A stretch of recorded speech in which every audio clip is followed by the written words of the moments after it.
Matapos mapagsilbihan ang huling batch ng customers, Good job, Wednesday. Can you kill me right now? Sobrang fulfilling po na na-serve po namin lahat ng dishes po, kuya. Good job, Gab. Nice one. Thank you, Tala. Thank you sa help. Of course. Love you so much, Gab. Love you, Tala. Thank you. Proud po talaga ako sa lahat ng housemates, kuya. Tsaka nagiging senti din po, kuya, kasi yun din po yung last na weekly task po namin na 12 po kami, kuya. ang isa pang task leader at nominado na si Sofia tila nasisenti pa rin. Chill. Good ka dito, good.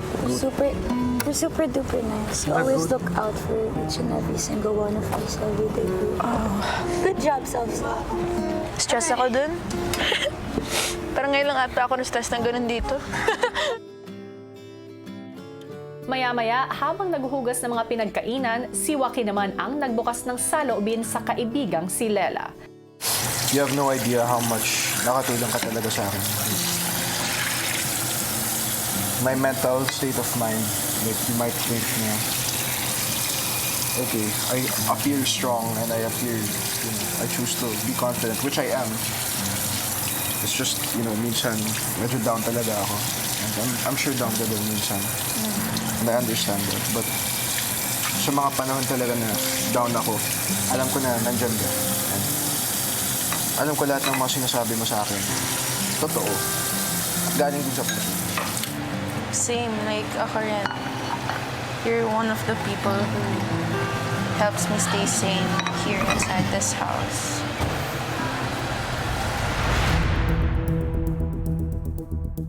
Maya-maya pa ay tinipon na ni Kuya ang lahat para sa resulta ng kanilang weekly task.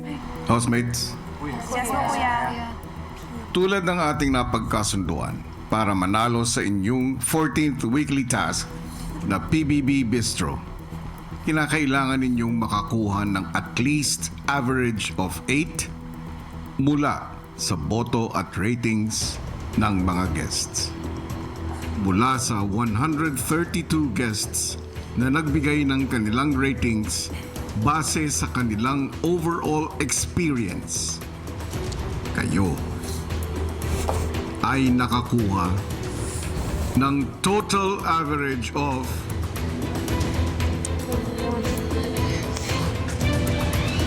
9.49. Sobrang saya po, kuya, kasi sobrang worth it po yung pagod, yung stress. Sobrang proud po talaga kami, kuya, sa lahat ng housemates, kuya.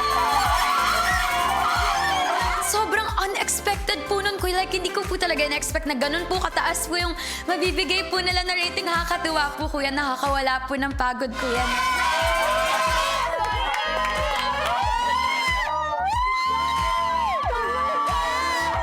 Kuya, yung natutunan ko po sa weekly task na to, kuya, wala po talagang magandang bagay na nakukuha po, kuya, ng hindi po nagdadaan sa hirap, kuya.